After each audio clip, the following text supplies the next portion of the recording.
लहू में डूबे आस्तीन जीत गए, सब चुनाव हार गए, मशीन जीत गए। तो बात है क्या होगा महाराष्ट्र में, एनसीपी को लेकर क्या सोचते, क्योंकि दो गुट में बट गए और अजीत पवार के ऊपर जो है 70,000 करोड़ का मामला था, तो क्या अब वो साफ हो चुके हैं? देखिए, भ्रष्टाचार के बारे में मैंने पहले कह दिया।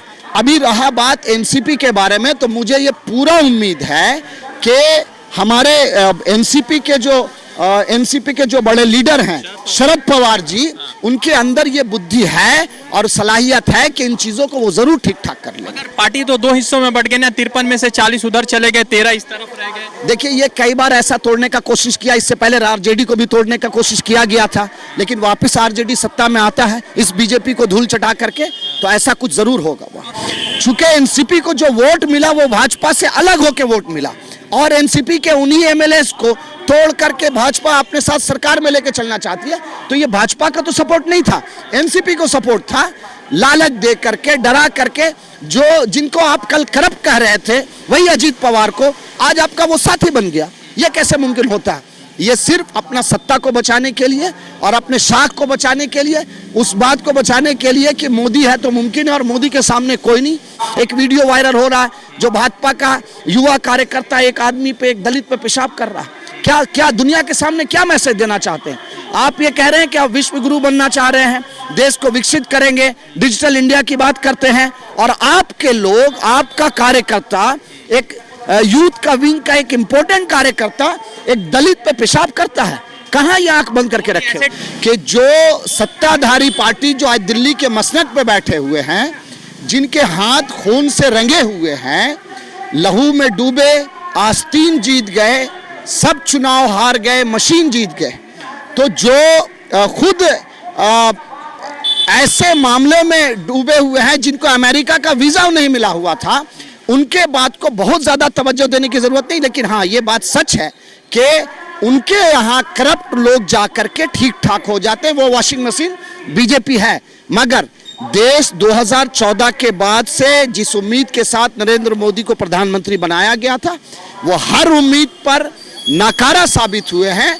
और इसका जवाब न देने के वजह से, मुद्दों को भटकाने के लिए, और जो पॉलिटिकल पार्टी मजबूती के साथ खड़ा होना चाहती है, जैसे आपने एनसीपी की बात की, वो मजबूती के साथ कांग्रेस के साथ खड़ा हो रहे हैं। और महाराष्ट्र में एक जो फ्रंट बन रहा है वो बड़ा मजबूती के साथ, अभी देखा आपने बाई इलेक्शन भी जीता। जिस तरह से बिहार में लालू यादव ने हमेशा कांग्रेस को मजबूत किया, देश को मजबूत करने के लिए, और बीजेपी के खिलाफ हमेशा आवाज उठाया है। अभी आपने कहा कि वो एक नया अटकल आ रहा है कि वो एक भ्रष्टाचार में तेजस्वी के बारे में बात आ रहा है। तो ये अपने आप को बचाने के लिए और लोगों को मुद्दे से भटकाने के लिए, राहुल जी को सिर्फ प्रधानमंत्री बनने का अगर लक्ष्य होता तो वो 2014 में बन चुके होते।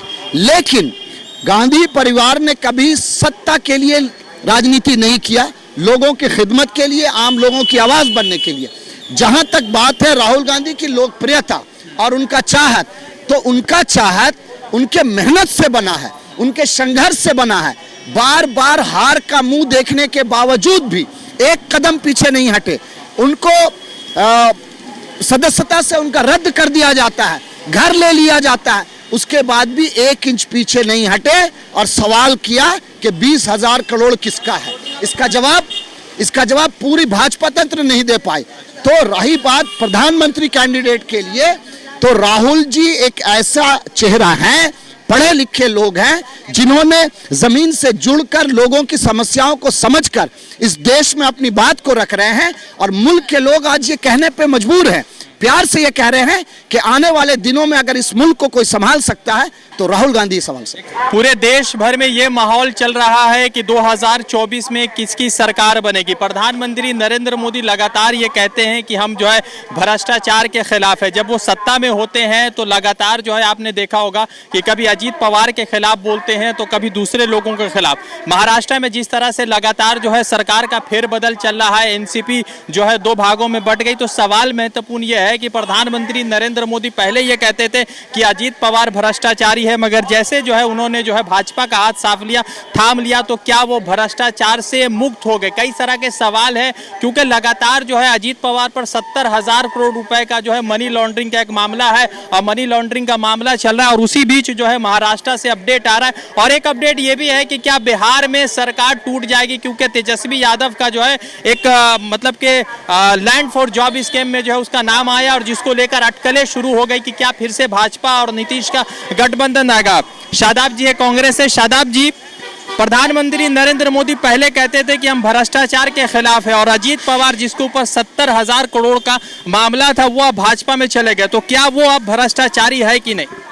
देखिए 2014 से पहले और 2014 के बाद प्रधानमंत्री के बात का कोई लेना देना ही नहीं है। पहली बात तो ये है, उन्होंने जो भी कहा उनके खुद छोटे भाई अमित शाह ने ये कह दिया कि वो जुमला है। तो ये कहना कि वो भ्रष्टाचारी है, कल इसके बारे में आज उसके बारे में, तो इस बात से कुछ खास लेना देना है नहीं और लोग इस पर बहुत ज़्यादा तवज्जो नहीं देते हैं। लेकिन उसके बावजूद भी हमें और आपको और इस मुल्क के लोगों को सोचना होगा कि जो सत्ताधारी पार्टी जो आज दिल्ली के मसनद पे बैठे हुए हैं, जिनके हाथ खून से रंगे हुए हैं, लहू में डूबे, आस्तीन जीत गए, सब चुनाव हार गए, मशीन जीत गए, तो जो खुद ऐसे मामले में डूबे हुए हैं जिनको अमेरिका का वीज़ा नहीं मिला हुआ था, उनके बात को बहुत ज़्यादा तवज्जो देने की ज़रूरत नहीं। लेकिन हाँ, ये बात सच है कि उनके यहाँ करप्ट लोग जा कर के ठीक ठाक हो जाते हैं। वो वॉशिंग मशीन बीजेपी है। मगर देश 2014 के बाद से जिस उम्मीद के साथ नरेंद्र मोदी को प्रधानमंत्री बनाया गया था, वो हर उम्मीद पर नाकारा साबित हुए हैं और इसका जवाब न देने के वजह से मुद्दों को भटकाने के लिए और जो पॉलिटिकल पार्टी मजबूती के साथ खड़ा होना चाहती है, जैसे आपने एनसीपी की बात की, वो मजबूती के साथ कांग्रेस के साथ खड़ा हो रहे हैं और महाराष्ट्र में एक जो फ्रंट बन रहा है वो बड़ा मजबूती के साथ, अभी देखा आपने बाई इलेक्शन भी जीता। जिस तरह से बिहार में लालू यादव ने हमेशा कांग्रेस को मजबूत किया देश को मजबूत करने के लिए और बीजेपी के खिलाफ हमेशा आवाज उठाया है। अभी आपने कहा कि वो एक नया अटकल आ रहा है कि वो एक भ्रष्टाचार में तेजस्वी के बारे में बात आ रहा है, तो ये अपने आप को बचाने के लिए और लोगों को मुद्दे से भटकाने के लिए और सरकार को कब्जा करने के लिए इस तरह का बात करते रहेंगे। सच्चाई ये बात है कि भाजपा से ज्यादा करप्ट पूरे मुल्क में कोई दूसरी पार्टी नहीं है और इससे ये कह सकते हैं कि इसके अंदर इन पार्टी के लोगों के अंदर इंसानियत बोल के चीज़ है। आपने देखा अभी एक वीडियो वायरल हो रहा है, जो भाजपा का युवा कार्यकर्ता एक आदमी पे, एक दलित पे पेशाब कर रहा है। क्या दुनिया के सामने क्या मैसेज देना चाहते हैं? आप ये कह रहे हैं कि आप विश्व गुरु बनना चाह रहे हैं, देश को विकसित करेंगे, डिजिटल इंडिया की बात करते हैं और आपके लोग, आपका कार्यकर्ता, एक यूथ का विंग का एक इंपॉर्टेंट कार्यकर्ता एक दलित पे पेशाब करता है। कहाँ ये आंख बंद करके रखे? ऐसे टाइम में जहाँ पर ट्राइबल माने आदिवासी जो है राष्ट्रपति है, उसके बावजूद पेशाब किया जा रहा है। देखिए आदिवासी, ट्राइबल्स और राष्ट्रपति से इन चीज़ों से इनको कोई लेना देना नहीं। आपने देखा होगा राष्ट्रपति संवैधानिक पद के सबसे ऊपर पायदान पे वो रहते हैं, मगर अभी लोकसभा का जो इनॉग्रेशन हुआ, नया हाउस का जो इनॉग्रेशन हुआ, उसमें उनको कहाँ रखा गया? उनको नकार दिया गया। असल में ये नरेंद्र मोदी ये डेमोक्रेसी में बिलीव नहीं करते हैं और ये चाहते हैं कि डिक्टेटरशिप चला करके इस देश को चलाया जाए, मगर ये मुमकिन नहीं। हाँ, थोड़े दिन के लिए हो पाया है, लेकिन इसका जवाब देने के लिए पूरे मजबूती, हिम्मत और साहस के साथ राहुल जी ने भारत जोड़ो यात्रा करके जवाब दे चुके हैं। एक बात है, क्या होगा महाराष्ट्र में? एनसीपी को लेकर क्या सोचते? क्योंकि दो गुट में बट गए और अजीत पवार के ऊपर जो है 70,000 करोड़ का मामला था, तो क्या अब वो साफ हो चुके हैं? देखिए, भ्रष्टाचार के बारे में मैंने पहले कह दिया। अभी रहा बात एनसीपी के बारे में, तो मुझे ये पूरा उम्मीद है कि हमारे एनसीपी के जो एनसीपी के जो बड़े लीडर हैं शरद पवार जी, उनके अंदर ये बुद्धि है और सलाहियत है कि इन चीजों को वो जरूर ठीक ठाक कर लेंगे। पार्टी तो दो हिस्सों में बट गई ना, 53 में से 40 उधर चले गए, 13 इस तरफ रह गए। देखिए, ये कई बार ऐसा तोड़ने का कोशिश किया, इससे पहले आरजेडी को भी तोड़ने का कोशिश किया गया था, लेकिन वापस आरजेडी सत्ता में आता है इस बीजेपी को धूल चटा करके, तो ऐसा कुछ जरूर होगा। और आखिर ये इस तरह की चीजें भाजपा की तरफ से ही क्यों हो रही? चूंकि जमीन उनके पैरों के नीचे जमीन नहीं है, अब वो छल कपट करके ही हर जगह सत्ता हथियाना चाहते हैं।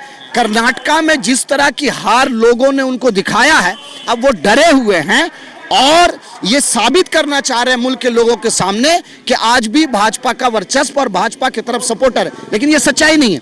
चूंकि एनसीपी को जो वोट मिला वो भाजपा से अलग होकर वोट मिला और एनसीपी के उन्हीं एमएलएस को तोड़ करके भाजपा अपने साथ सरकार में लेकर चलना चाहती है, तो ये भाजपा का तो सपोर्ट नहीं था, एनसीपी को सपोर्ट था। लालच दे करके, डरा करके, जो जिनको आप कल करप्ट कह रहे थे वही अजीत पवार को आज आपका वो साथी बन गया। ये कैसे मुमकिन होता है? ये सिर्फ अपना सत्ता को बचाने के लिए और अपने शाख को बचाने के लिए, उस बात को बचाने के लिए कि मोदी है तो मुमकिन है और मोदी के सामने कोई नहीं, ऐसा बिल्कुल भी नहीं है। राहुल गांधी के अलावा, और राहुल जी ने जिस तरह से मुल्क को दिशा दिखाने की कोशिश की है, गरीबों के लिए जो बात किया है, दलितों के लिए जो बात किया है, मुल्क के बाहर जाकर के जिस तरह से उन्होंने ये दिखाया है कि आज हिंदुस्तान में जो मजलूम है उनके साथ जो जुल्म हो रहा है, उसके खिलाफ आवाज उठाने की जरूरत है। एक सवाल है मेरा कि जैसे अभी पूरे देश भर में माहौल चल रहा था, तो जैसे महाराष्ट्र की खबर आप तक पहुंची तो सबसे पहला रिएक्शन क्या था? देखिए, ये एक हरबा है और हम कांग्रेस पार्टी या कांग्रेस के साथ जुड़ने वाले जितने भी पॉलिटिकल पार्टीज हैं, इन हरबों से डरने वरने वाले नहीं है। ये कोशिश करेंगे ऐसे साजिश, अब वो सिर्फ साजिश कर सकते हैं क्योंकि काम तो उन्होंने कुछ किया नहीं, तो साजिश के तहत सत्ता हथियाना चाहे, लेकिन बार बार ये मुमकिन नहीं होता। इस साजिश से हम लोग उभरेंगे और एनसीपी भी उभरेगी और इनको करारा जवाब मिलेगा। एक सवाल है मेरा कि अभी जैसे मणिपुर में राहुल जी गए, लगातार बिष्णुपुर इलाका से घूम कर आए, तो क्या 2024 जो है राहुल गांधी के लिए माहौल बन रहा है प्रधानमंत्री के लिए? देखिए, राहुल जी को सिर्फ प्रधानमंत्री बनने का अगर लक्ष्य होता तो वो 2014 में बन चुके होते, लेकिन गांधी परिवार ने कभी सत्ता के लिए राजनीति नहीं किया, लोगों की खिदमत के लिए, आम लोगों की आवाज बनने के लिए। जहां तक बात है राहुल गांधी की लोकप्रियता और उनका चाहत, तो उनका चाहत उनके मेहनत से बना है, उनके संघर्ष से बना है। बार बार हार का मुंह देखने के बावजूद भी एक कदम पीछे नहीं हटे। उनको सदस्यता से उनका रद्द कर दिया जाता है, घर ले लिया जाता है, उसके बाद भी 1 इंच पीछे नहीं हटे और सवाल किया कि 20,000 करोड़ किसका है। इसका जवाब पूरी भाजपा तंत्र नहीं दे पाई। तो रही बात प्रधानमंत्री कैंडिडेट के लिए, तो राहुल जी एक ऐसा चेहरा है, पढ़े लिखे लोग हैं, जिन्होंने जमीन से जुड़कर लोगों की समस्याओं को समझकर इस देश में अपनी बात को रख रहे हैं और मुल्क के लोग आज ये कहने पे मजबूर हैं, प्यार से ये कह रहे हैं कि आने वाले दिनों में अगर इस मुल्क को कोई संभाल सकता है तो राहुल गांधी संभाल सकता है। एक सवाल है मेरा कि अब क्या होगा महाराष्ट्र में और देश में 2024 में क्या होगा? देखिए, देश में 2024 में लहर अभी से भाजपा के खिलाफ बन रहा है और राहुल गांधी के सपोर्ट में बन रहा है। आप एक चीज को समझने की कोशिश करिए कि भारत जोड़ो यात्रा में जहां तक मुझे जानकारी है, आपने भी कवरेज किया था, जो माहौल भारत जोड़ो यात्रा में राहुल जी के साथ चल रहा था, पूरे दुनिया के हिस्ट्री में इस तरह का पॉलिटिकल माहौल, इस तरह का मूवमेंट आज तक नहीं हुआ। ये इतना आसान नहीं था, क्योंकि राहुल जी गरीबों की बात कर रहे थे, दलितों की बात कर रहे थे, दबे कुचले लोगों की बात कर रहे थे, रोजगार की बात कर रहे थे और नफरत के बाजार में मोहब्बत की दुकान खोलने की बात कर रहे थे। क्यों? क्योंकि जब तक मुल्क में मोहब्बत नहीं होगा, मुल्क तरक्की नहीं कर सकता है। महाराष्ट्र में क्या होगा? आखिरी प्रश्न पूछिए। महाराष्ट्र के लिए हम लोग चिंतित नहीं है। आपने देखा है कि इससे पहले भी तोड़ के ही सरकार बना, लेकिन उसके बाद बाई इलेक्शन में वही हमारे लीडर जो वहाँ क्या नाम है उनका, शरद पवार जी का और ठाकरे जी का, उन्होंने देखा कि बाई इलेक्शन में दोबारा पब्लिक ने उनको जीत दिलाया। तो क्या लग रहा है कि अगर अभी इस हालात में अगर इलेक्शन होते तो क्या महाआकाश आघाड़ी का जो है सरकार बन रहा है? देखिए, महाआकाश आघाड़ी का जो माहौल लोगों में बना हुआ है, इसी डर से तो वो तोड़ करके ये माहौल क्रिएट करना चाह रहे हैं। लेकिन लोग समझते हैं, भारत के लोग मूर्ख नहीं हैं। हाँ, इनके बातों में कुछ लोग आ गए जिसके वजह से ऐसे लोग सत्ता पे आ गए, लेकिन आने वाले दिनों में जिस तरह से कर्नाटका में इलेक्शन को ध्रुवीकरण करने का कोशिश किया गया, कर्नाटका के लोगों ने जवाब दिया, और कर्नाटका से सटे महाराष्ट्र है, आने वाले दिनों में महाराष्ट्र के लोग भी करारा जवाब भाजपा को देने जा रहे हैं। गंदी राजनीति का अंत कब हो रहा है भारत से? वही तो कोशिश कर रहे हैं ना, नफरत के बाजार में मोहब्बत की दुकान खोल रहे हैं, और यही मोहब्बत की दुकान इन गंदी राजनीतियों को खत्म करेगा।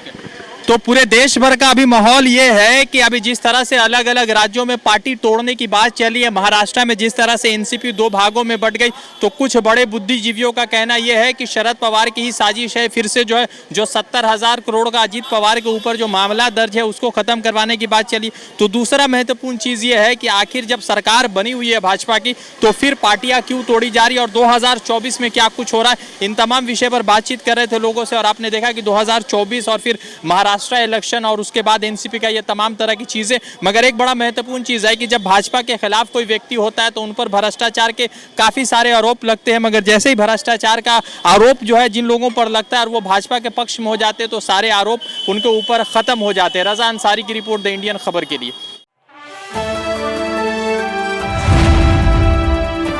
द इंडियन खबर, सच आपके सामने।